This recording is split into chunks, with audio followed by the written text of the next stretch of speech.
ከፍ ከፍ አንበል። ኢነከ ለን ተኽሪቀ አልአርድ ወለን ተብሉገ አልጅባለ ጡላ። ኩፈሳው ተራራ ጋር በቁመት ለመወዳደር ነው ወይስ መሬትን ስንራመድ ለመብሳት አስበን? የሰው ልጅ ነን፣ እድሜያችን የተወሰነ አላፊዎችም ነን። ዝቅ ካልን አላህ ከፍ አድርጉን እዚች ምድር እናልፋለን። ዑመር ብኑ ዓብድልዓዚዝ የሰይድና ዑመር የልጅ ልጅ ናቸው። እሳቸው 2 ዓመት ከ6 ወር የሙስሊሙን ዓለም አስተዳደሩ። ዝቅ ብለው አስተዳደሩ። ሲሞቱ ይላሉ ሊሞቱ አካባቢ ፍራሻቸው ላይ ተጋድመው ቤተሰብን ውጡ አሏቸው ይላል። ብቻቸው ነው። ከዛም እንሰማቸው ነበር። አንዲትን የቁርአን አንቀጽ ቀሩ። ትልከ ዳሩል አኺራ፣ እኛ እኮ የቀጣዩን ሀገር እናደርጋታለን። ለለዚነ ላ ዩሪዱነ ዑሉወን ፊል አርድ ወላ ፈሳዳ፣ ምድር ላይ በመኮፈስ አምባገነን ላልነበሩት ብክለትን ላላንሰራፏት እናደርጋታለን ብለው ሩሃቸው ወደ አላህ ተሻገረች። ሙእሚን ሲኖር ያለውን አካፍሎ ሰው ጋር ስቆ ሰውን አቅፎ ተናንሶ ከፍታን አግኝቶ ያልፋል። የመጀመሪያው ትምህርታችን እሱ ነው።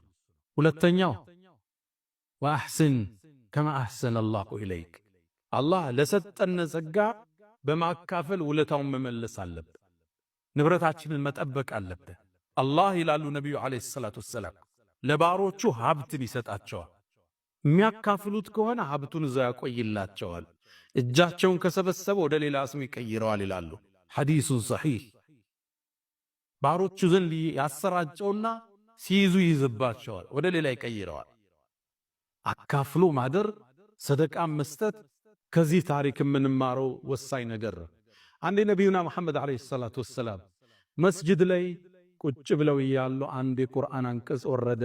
ለን ተናሉል ቢራ ሐታ ቱንፊቁ ሚማ ትሕቡን፣ እናንተ እኮ ጀነትን የመልካም ሥራ ምንዳችሁን አታገኙም ይላል አንቀጹ። ሐታ ቱንፊቁ ሚማ ትሕቡን፣ ከምትወዱት ነገር እስክትሰጡ ድረስ ይላል።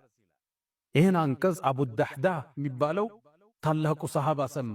ወደ ነቢዩ መጣ። የአላህ መልእክተኛ ቁርአን ሰማሁት፣ ከምንወደው ነገር ካልሰጠነ የመልካም ነገር ምንዳችንን አናገኝም እንዲህ አላቸው። አንቀጹ እንደዛ ነው የሚለው። ከዛም የአላህ መልእክተኛ የኔን ማሳ ታውቁት የምወደውን አላቸው። የቱ ነገራቸው። ውብ ማሳ ነበረ። 600 በላይ የቴምር ዛፍ የያዘ የራሱ ምንጭ ያለው ማሳው ውስጥ አገልጋዮች ያሉበት የሚያፈራ። ነቢዩም ዓለይሂ ሰላቱ ወሰላም እዛ ማሳ እየገቡ ውሃ ይጠጡ ነበር። ውሃውም ጣፋጭ ነው ብለው የተናገሩለት ማሳ ነበረው። የአላህ መልእክተኛ እምወደው ንብረቴ ነው ለአላህ ሰጥቻቸዋለሁ አለ። ለአላህ ሰጠ። ይህን ንብረቱ ለአላህ በጀነት ለውጦ ከቤት ከመስጊድ ሲወጣ ሚስቱና ልጆቹ ማሳ ውስጥ ናቸው። ቴምር አንስተው እየበሉ ነው። ጮኸ። ያ ኡመት ዳህዳህ አላት ሚስቱን። አቤት አለችው። ይሄን ማሳ ለአላህ ሽጠነዋል፣ ቴምር እንዳታነሽ አላት። ማሳው ውስጥ ሲገባ ልጁ ቴምር እየበላ ነው። ካፏ ወጣውና ልጄ ወይ ለአላህ ሽጠነዋል መብላታችን ብሎ ይዞት ወጣ። ምድር ላይ ሳሉ ባለው ንብረታቸው የአላህን ውዴታ አግኝተው ጀነትን አረጋግጠው ፈርመው የተሻገሩ የአላህ ባሮች አሉ። ወአሕስን ከማ አሕሰነ አላሁ ኢለይክ። ስንነግድ ትርፍ ሲመጣ ከዘካው ውጭ ካለው ራሱ ከትርፉ ይህን ፐርሰንት ለአላህ ብንሰጥ የሙእሚን አቋም። በቅርቡ አንድ ወዳጄ ጋር እያወራን ለሆነ ብር ሰደቃ ብር ተፈለገና ወማከርኩት። ቆይ እስኪ ከዘካዬ ውጭ ከስራዬ ለአላህ ማስቀምጠው ፐርሰንቴጅ አለ ስንት እንደሆነ አይቼ ልንገርህ አለ። አየናም የሰደቃው ስራ ላይ ተሳተፈ። ብሩን ልቆ ምን ሰራው ንግድ ውስጥ ከዘካችን ውጭ ለአላህ ምንለው ይፈልጋል ሌላ። እኔ አንድ ወዳጅ አለኝ ዘካውን 10% የሚያወጣ ዘካው 2.5% ነው የምናወጣው 2.5 10 የሚያወጣ ነው ያቃር።